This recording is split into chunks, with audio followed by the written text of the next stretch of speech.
Bismillahirrahmanirrahim. Assalamualaikum warahmatullahi wabarakatuh. Alhamdulillahi rabbil alamin. Alhamdulillahilladzi anzala sakinah fi qulubil mu'minin liyazdadu imanan ma'a imanihim. Allahumma salli wa sallim wa barik ala Muhammadin wa ala alihi wa ashabihi ajma'in. Segala puji bagi Allah Subhanahu wa ta'ala yang maha tahu segala keperluan kita, lebih tahu dari kita sendiri, karena yang menciptakan keperluan kita adalah Allah. Segala puji bagi Allah yang selama hidup ini pun kita dicukupi oleh Allah. Sadar tidak sadar bahwa selama hidup ini keperluan yang tidak kita tahu dan juga yang kita tahu, keperluan kita dicukupi oleh Allah. Jadi bukan kecukupan itu bukan sesuatu yang tidak terjadi. Kita dicukupi oksigen, dicukupi segala nutrisi yang kita tidak paham sehingga kita masih hidup normal seperti ini. Segala puji bagi Allah yang janji di dalam surat Ali Imran ayat 159, A'udzubillahi minasyaitonirrajim, fa idza azamta fatawakkal 'alallah innallaha yuhibbul mutawakkilin. Apabila engkau sudah membulatkan tekad, bertawakallah kepada Allah. Jadi perintah, bertawakallah kepada Allah, karena Allah mencintai orang yang tawakal. Jadi rekan-rekan sekalian, terima kasih, alhamdulillah.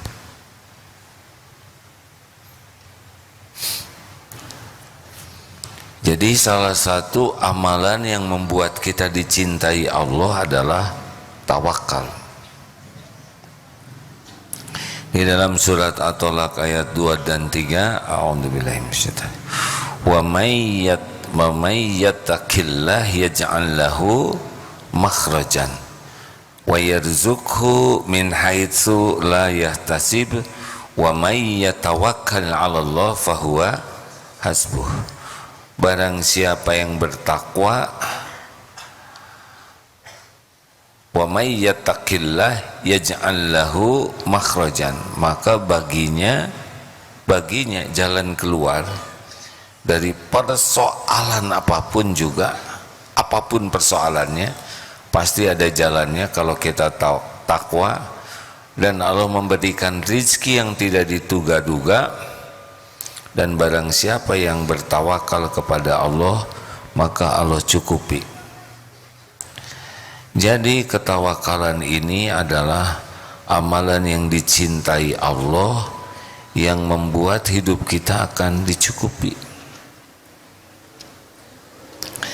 Jadi kalau ada di antara kita yang merasa serba kekurangan, penyebabnya adalah kurang tawakal. Imam Malik, semoga Allah merahmati beliau, gurunya Imam Syafi'i, berkeyakinan dari hadis ini, bahwa ini hadisnya saya bacakan, bahwa kalau seseorang bertawakal kepada Allah seperti tawakalnya burung. Sebentar. Nah, law annakum kuntum, ini dari ini hadis yang populer sekali, hakikat tawakal, dari Umar bin Khattab radhiyallahu anhu. Rasulullah sallallahu alaihi wasallam bersabda, law annakum kuntum tawakkaluna 'ala Allahi haqqa tawakkuli Seandainya kalian bersungguh-sungguh tawakal kepada Allah haqqa tawakkuli, dengan tawakal yang sebenar-benarnya, sungguh Allah akan memberikan rezeki kepada kalian sebagaimana seekor burung yang pergi dalam keadaan lapar dan pulangnya dalam keadaan kenyang. Ini hadis riwayat Imam Ahmad, Tirmizi, An-Nasai, Ibnu Majah, dan berkata ini adalah hadis hasan sahih. Jadi kalau orang yakin sekali kepada Allah, ya, bulat kepada Allah, maka Allah akan mencukupi sebagaimana burung yang pergi tanpa akal, ya, burung tanpa akal seperti manusia, pergi perut kosong, pulangnya kenyang. Nah, kata Imam Malik, pokoknya bulat saja kepada Allah, yakin. Kamu lakukan saja apa yang menjadi kewajibanmu. Kalau ngajar, ngajar. Kalau kerja, kerja. Kalau belajar, sungguh-sungguh. Nanti rezeki akan ada. Kalau kata Imam Syafi'i, semoga Allah merahmati beliau, beda pendapat ini. Justru harus ikhtiar dulu. Burung juga terbang, baru ketemu dengan rezekinya. Nah, pemahamannya kalau ini melakukan saja, hati yakin, lakukan apa yang menjadi kewajibanmu, pokoknya ketemu dengan rezeki. Kalau ini harus jemput rezeki, rezeki ada, tapi harus dijemput. Nah, emang ada beberapa versi, yang satu menceritakan Imam Syafi'i ini membantu orang, yang baca itu ada yang membantu orang yang memotong anggur. Nah, sesudah membantu lalu diberilah upah berupa anggur. Tuh kan, saya harus ikhtiar dulu baru dikasih anggur. Benar pendapat saya, dalilnya sama yang tadi, ya, hanya sudut pandangnya berbeda. Dibawalah ke gurunya, tuh guru, saya ikhtiar, akhirnya saya dapat anggur, nih coba. Kasihkan anggurnya ke gurunya. Kata gurunya, saya sibuk ngajar, tadi saya kepikir, duh kalau ada anggur seger enak nih, sekarang ada tuh anggur kesini. Bisa dipahami tidak hadirin? Ini memang agak berat, ya, tidak semuanya langsung paham. Maha anggur teh. Jadi dua-duanya mengalami hal yang sesuai dengan keyakinannya. Nah, tingkat keyakinan setiap orang itu beda-beda. Makin yakin kepada Allah, makin terjamin. Orang yang hakul yakin kepada Allah, dia yakin nih, Allah Maha tahu segala keperluan saya. Allah tahu segala yang terbaik bagi saya. Allah pemilik segala yang saya perlukan. Tidak ada satupun karunia kecuali pasti milik Allah, dan hanya Allah yang bisa memberikan karunia itu. Bergabung jin dan manusia mau ngasih, Allah tidak izinkan, tidak bisa. Bergabung jin dan manusia mencegah, kalau Allah mau kasih pasti sampai kepada kita. Bulat yakin ini, Allah Maha tahu keperluan kita, Allah yang menggenggam yang kita perlukan, dan hanya Allah yang bisa memberi, menahan atau mengambil. Tidak ada yang bisa mencegah, menolak apa yang Allah berikan, dan Allah tahu isi hati kita. Jadi tugas kita apa? Tugas kita adalah ihfazillah yahfazka. Jagalah apa yang Allah sukai, perintahkan, niscaya Allah akan menjagamu. Ihfazillah tajidhu tujahak. Ihfazillah tajidhu tujahak. Jagalah Allah, niscaya engkau dapati ada Allah di hadapanmu. Faidah sa'alta, bagaimana? Ya faida fas'alillah, maka mintalah tolong kepada Allah. Wa idasta'anta, jikalau kamu minta tolong, wasta'in billah, cukuplah minta tolong kepada Allah. Karena semua manusia ini tidak bisa memberi manfaat kecuali izin Allah. Allah yang menggerakkan. Semua makhluk tidak bisa mencelakakan kita kalau Allah melindungi kita. Bulat yakin semua makhluk la haula wala quwata illa billah. Jadi apapun yang kita inginkan urusan dunia, Allah penggenggamnya. Apapun yang kita inginkan urusan akhirat, Allah yang menguasainya.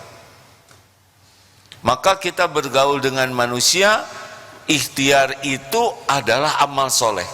Dalilnya dalam hadis Bukhari, Muslim, al-mu'minul qawi khairun wa ahabu ilallah minal mu'mini dhaif. Mukmin yang kuat lebih baik dan lebih dicintai Allah daripada mukmin yang lemah. Wa fi kulli khairan, dan dua-duanya ada kebaikan. Ihris ala ma yanfa'uk, bersungguh-sungguhlah dengan apa-apa yang bermanfaat bagimu.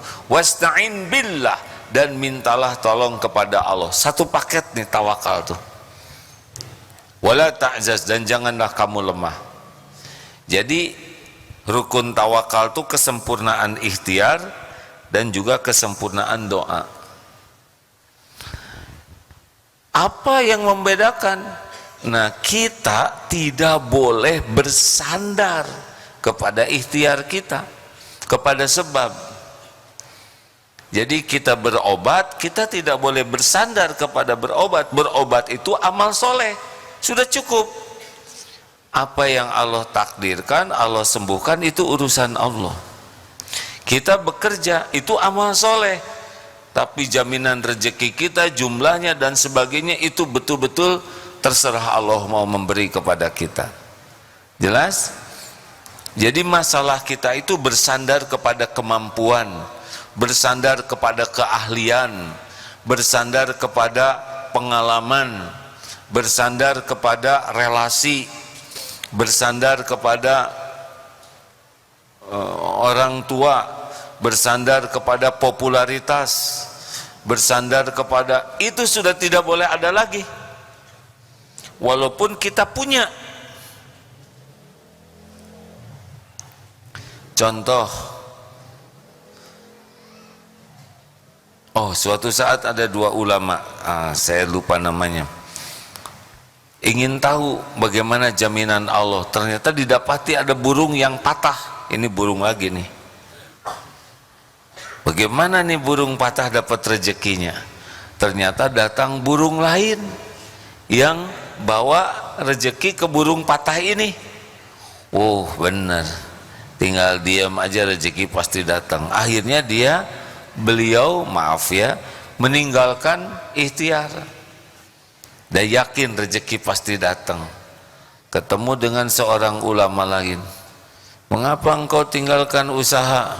Karena saya yakin pasti rezeki datang seperti burung itu. Lalu ulama ini berkata, mengapa engkau memilih seperti burung yang patah, tidak seperti burung yang membawakan makanan? Padahal sebaik-baik manusia khairun nas anfa'uhum linnas. Kan ada dua burung tuh ya, satu burung patah yang diberikan makanan oleh burung yang sehat, satu burung sehat yang membawa makanan. Nah, ulama tadi memilih burung yang patah, tapi dianjurkan oleh sahabatnya, kenapa kita tidak memilih menjadi burung yang bisa mengantarkan? Maksudnya, kenapa kita tidak memilih menjadi orang yang bisa mengantarkan rezeki bagi yang lain? Kalau mau tawakal, itu pun bagian dari tawakal. Jadi Bapak Ibu, hati tawakal, bulat saja. Misal, ini ada perkataan yang sangat bagus. Coba kutip ya, karena perkataan ini lebih baik dari rangkaian yang bisa sampaikan.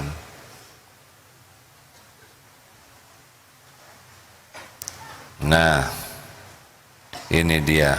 Mana? Bismillah ya Allah. Nah, silakan.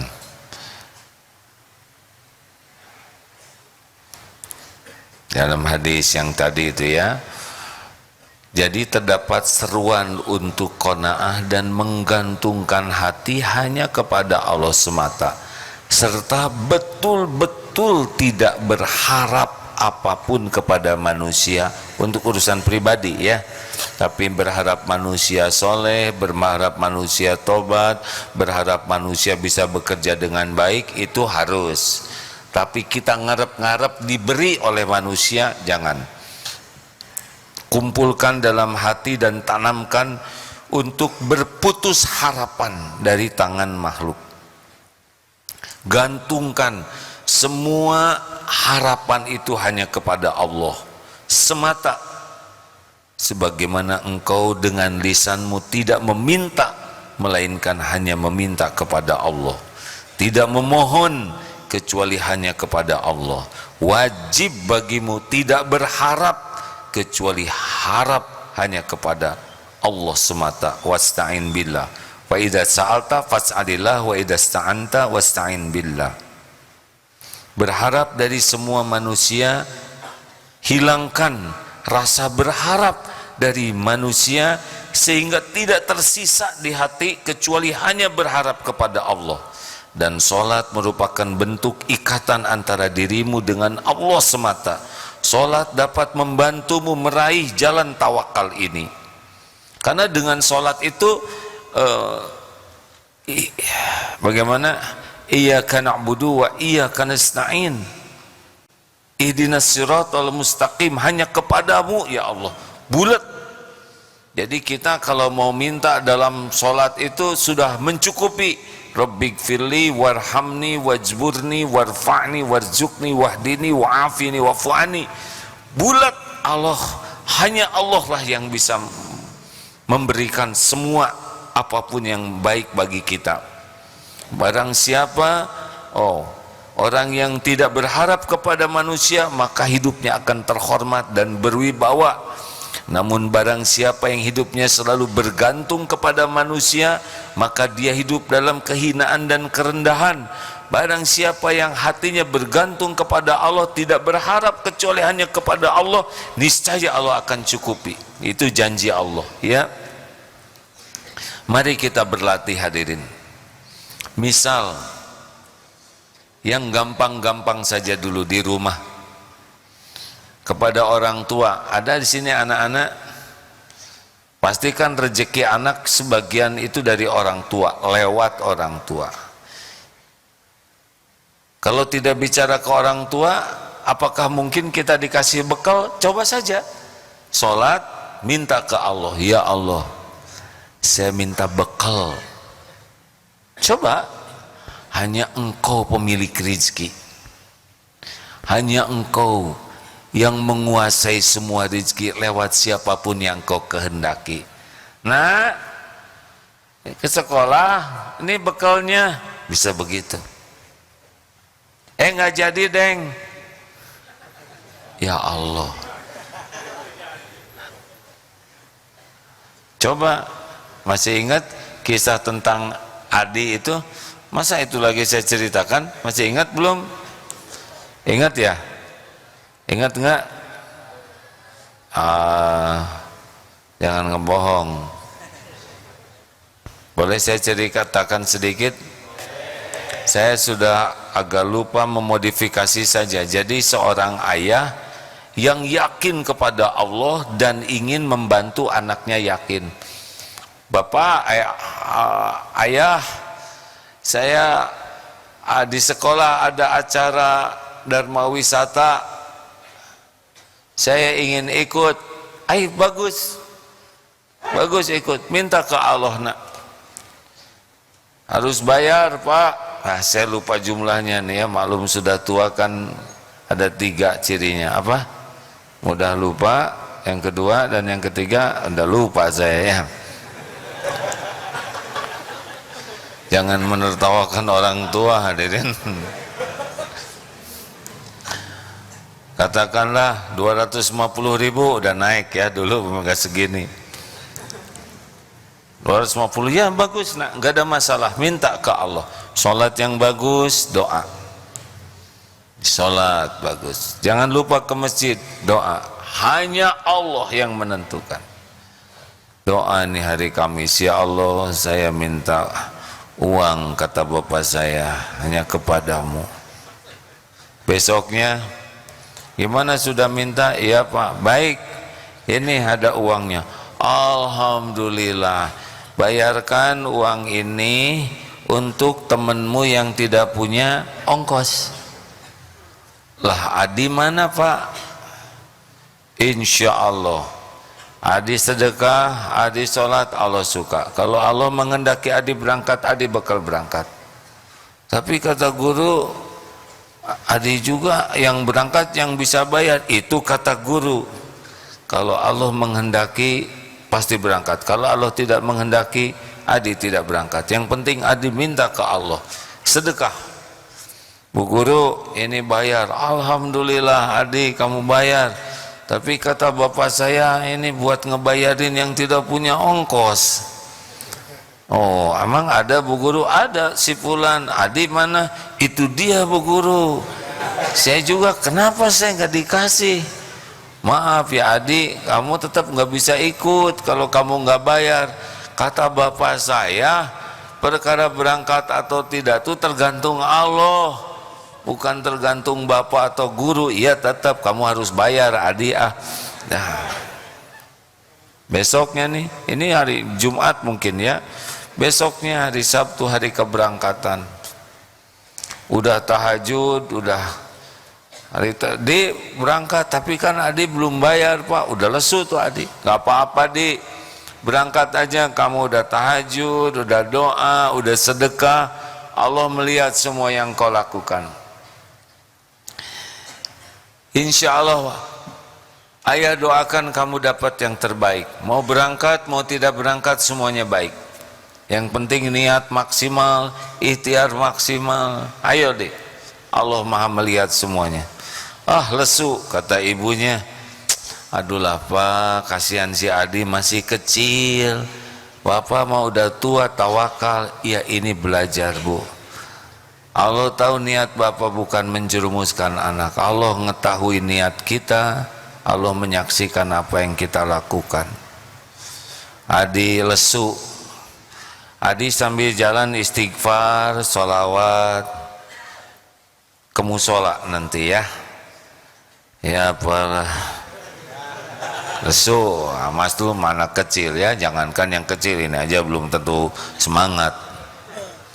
Sampai ke musola, sholat sambil jalan teh, astagfirullah ya Allah gini-gini amat,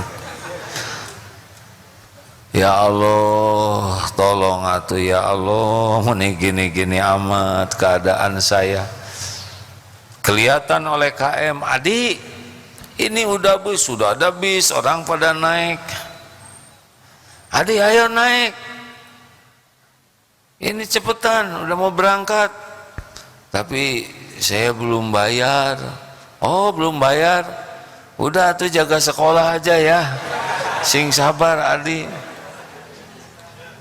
Nah si temennya itu naik tuh ke mobil. Adi dadah, aduh Gusti ya Allah, mungkin didramatisir ya, aduh ya Allah, dadah Adi terima kasih ongkosnya. Ya Allah. Sambil mau pulang pakai sepatu, tiba-tiba, saya mohon maaf ya kalau nyebut merek karena ceritanya pakai merek ini. Tiba-tiba datang mobil bagus tuh. Yalah, mobil bagus aja lah ya. Saya tetap nggak tega nyebut merek, pokoknya mobil yang biasa dipakai orang kaya. Berhenti, buka pintunya, turunlah. Katakanlah anaknya tuh namanya teh nggak enak nama saya. Siapa mau nama apa? Asep. Ada dokter Asep di sini nih. Pas datanglah Fulan ini ya, Adi pada kemana nih kok sepi gini? Oh Sep, kamu telat, udah pergi barusan. Hah, telat? Langsung balik ke mobil. Ibu, mobilnya udah pergi. Ya udah nggak apa-apa. Gimana dong? Shh, udahlah nggak apa-apa nak.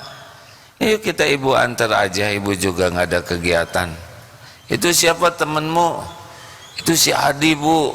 Adi kenapa kamu nggak pergi? Saya belum bayar. Adi belum bayar bu. Ajak sini nemenin kamu Sep. Adi ikut kata ibu saya. Benar nih, ayo. Naiklah Adi ke mobil. Pintunya kebuka sendiri. Tahu kan mobil apa? Wah, beneran? Bener. Nah, ayo naik sayang, ayo temenin ini Asep. Ya, udah telat tadi macet, gak apa-apa, gampang kok bisa diantar. Yuk naik. Ya Allah, naik, duduk, pakai safety belt, enak. Pintu nutup sendiri. Nangis tuh Adi. Adi, kenapa kamu nangis? Kata, baru pertama kali ya naik mobil ini. Aduh, siapa? Kata ibu, gak boleh gitu, Sep. Kenapa kamu nangis? Ya ingat kata bapak saya, yang membuat bisa pergi itu bukan guru, bukan bapak, tapi Allah. Orang desek-desekan naik bis, Adi enak naik mobil ini. Keleyeng di rest area, berhenti dulu. Kata ibu, tunggu dulu ya, ibu beli. Kamu makanan apa anak Adi? Nggak apa-apa, udah belum sarapan kan, nanti ibu beliin aja. Turun ibunya, naik lagi. Ini pizza, roti isi. Pokoknya mah bayangkan sendiri aja ya. Orang kaya. Nangis lagi si Adi. Kenapa Adi kamu nangis melulu? Ya kebayang 250.000 cuman dapat roti seupil. Ini mah ada es krim, ada jus, ada aduh ya Allah. Nah di rumah kata bapaknya, Bu, kalau jam 9 si Adi nggak ada berita, insya Allah takdirnya pergi.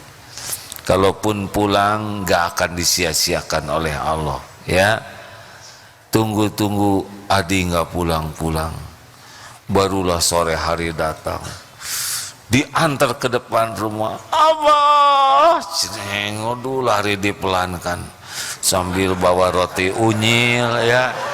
Roti unyil, talas, aduh, Allah, kenapa gimana? Benar janji Allah, Abah.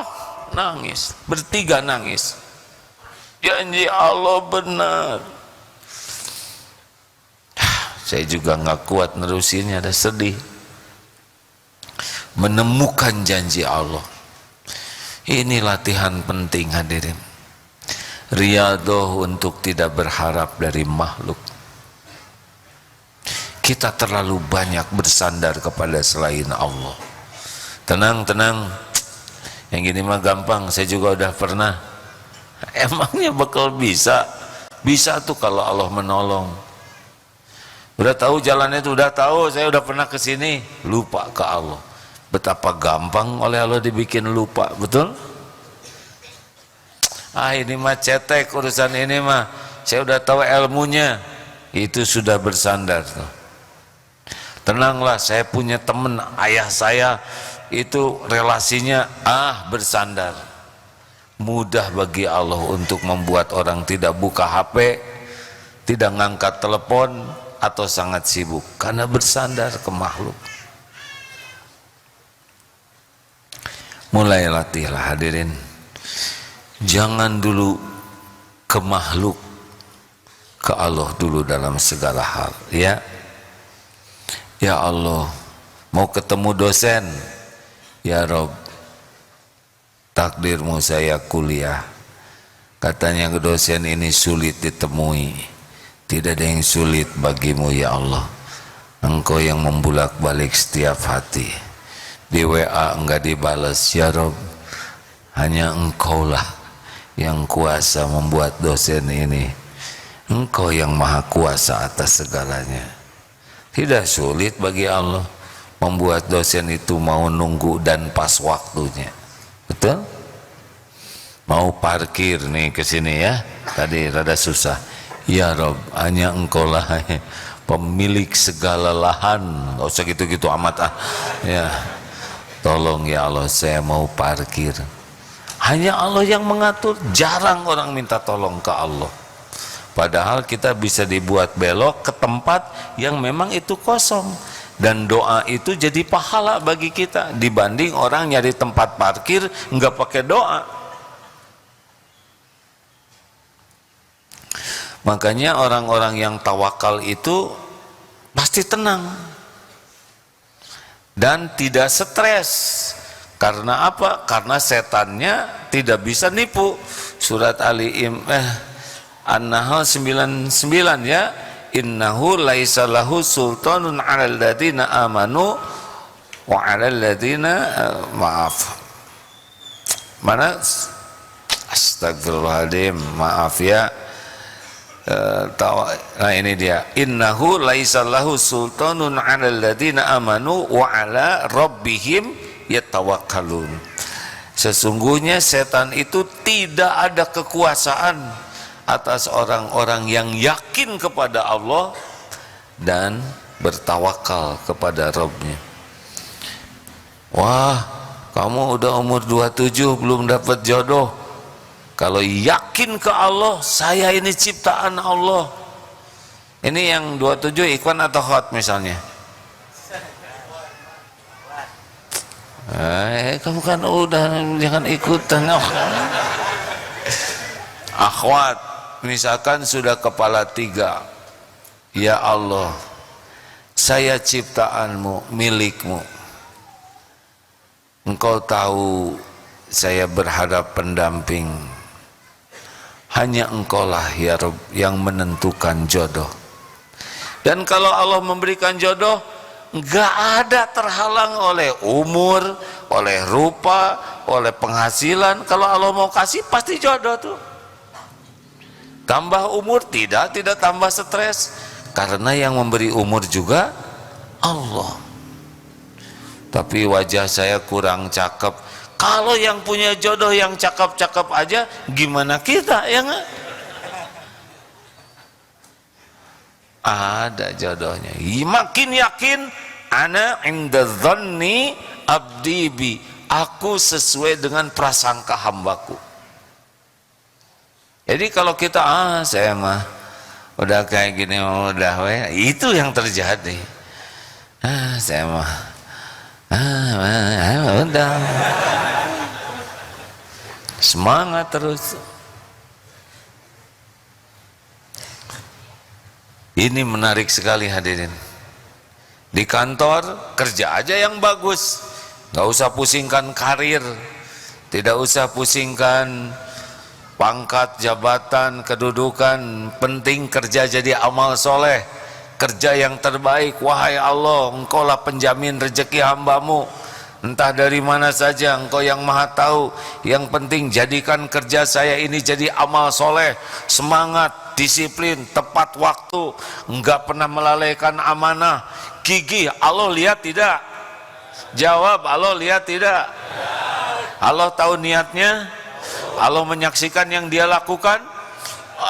Gampang bagi Allah tuh, diatur sedemikian rupa. Gaji mungkin hanya UMR, tapi Allah memberi sesuka Allah, tidak harus seperti gaji terus. Gaji itu hanya sebagian kecil dari karunia Allah. Sebagian besar rezeki kita tuh tidak terbayangkan, tidak terduga sama sekali. Betul? Makanya enggak capek hati itu. Jual beli hakul yakin. Dagang itu adalah amal soleh. niatnya lurus, caranya benar. Perkara pembeli, ada yang bawa rezeki kita, ada yang cuma bagian nawar, ada yang bagian nyicipin, gak apa-apa. Semuanya adalah ladang amal bagi kita. Mau nawar berapa aja, gak usah pakai sakit hati. Tidak setiap calon pembeli bawa rezeki kita, tapi semua calon pembeli bawa calon pahala kita. Kalau kita niatnya benar, nggak jadi beli, nggak apa-apa. Udah nawar di kita, makan nyicipin punya kita, belinya ke sebelah, ya nggak ada masalah. Kalau rezeki ke sebelah, kenapa kita sakit hati? Kita udah beruntung punya kita ditelan, ya. Tapi rugi gak kita ngebahagiain orang aja udah jadi amal soleh. Nggak ada dengki-dengkian, nggak ada dengki-dengkian. Mau ngapain dengki? Kan? Allah ngebagikan rezeki sesuka Allah, kenapa kita ikut campur kepada Allah? Benar? Enak hadirin. Makin yakin kepada Allah, setan susah nipunya. Kalau setan susah nipu, kita jadi tenang. Tenang. Fokus saja apa yang Allah perintahkan. Kerjakan dengan baik. Kalau jadi guru, ya ngajar aja dengan ikhlas, dengan baik, lurus. Nanti rezeki lewat mana saja. Benar-benar rezeki itu tidak harus terbayangkan oleh kita. Allah sudah tahu kok keperluan kita. Kontrakan saya mau habis, ya nggak usah ngomong sama saya, ya. Wahai yang maha tahu kontrakan mau habis. Saya tidak mengajarkan doa begitu ya, tapi hati. Engkau maha tahu ya Rabb. Hanya tinggal beberapa hari lagi dan belum ada uangnya. Saya tidak akan minta-minta kepada makhluk selain kepada Engkau. Kalaupun harus bicara ke makhluk, niat ikhtiar saja ya. Kang, kontrakan saya habis, sampai saat ini saya belum cukup uangnya untuk bayar kontrakan. Kalau tidak keberatan dan ada izin Allah, saya niat pinjam, tapi saya juga belum kepikir bagaimana mengembalikannya. Saya tidak berani menjanjikan, karena ini pun bicara hanya ikhtiar aja. Allah sedang mendengarkan dan menyaksikan ikhtiar ini. Oh maaf Kang, saya juga kontrakannya habis. Nggak apa-apa, berarti kita sama-sama kontraktor. Nggak apa-apa Kang, nggak apa-apa, nggak apa-apa. Sebelum saya bicara dengan Akang juga saya sudah doa, ya Allah, kalau Akang ini jadi jalan rezeki mudahkan, kalau enggak tetap jadi amal soleh bagi beliau. Nggak ada luka, nggak ada tegang, nggak ada stres, yakin. Termasuk mau ngelamar, tawakal. Ya Allah, Engkaulah yang menentukan jodoh setiap hambamu. Mustahil ada yang berjodoh tanpa izinmu. Kalau memang